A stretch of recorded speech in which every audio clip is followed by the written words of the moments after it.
Ancient Egypt was the great superpower of the ancient world, a refuge for outcasts, a center of civilization, and a nation that lesser kingdoms depended on for protection and survival. Even the patriarch Abraham sought shelter within its borders. But Egypt's glory was not eternal.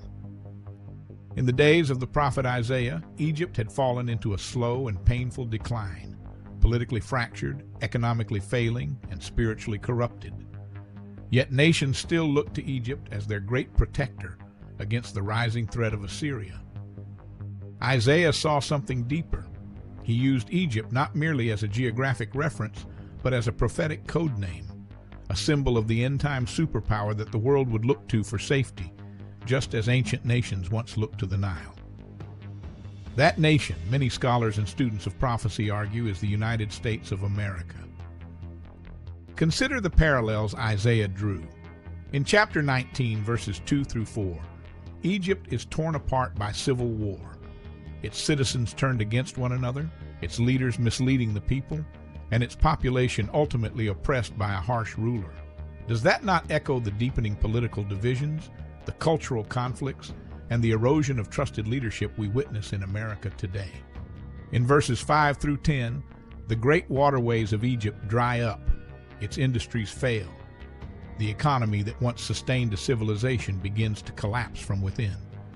In verses 11 through 15, Egypt's advisors and leaders are described as foolish, giving counsel that leads the nation astray rather than toward wisdom or stability. And yet, despite all of this, other nations continued to trust Egypt. They sent their diplomats, their armies, their hopes.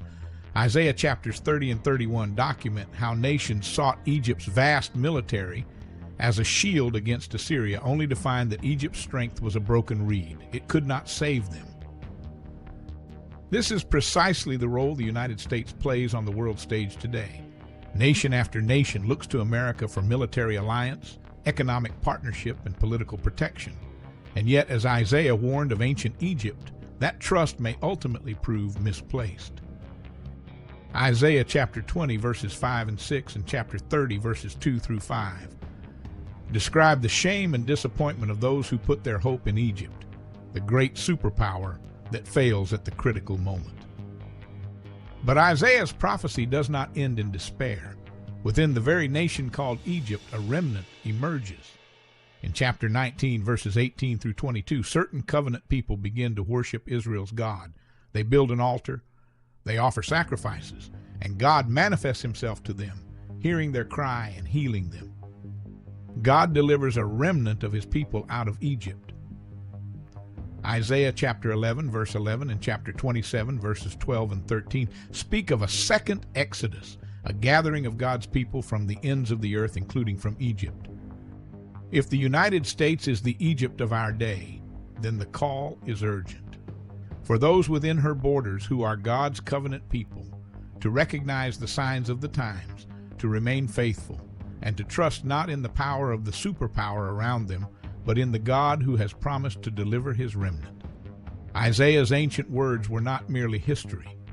They were a mirror held up to every generation, and perhaps most sharply to ours.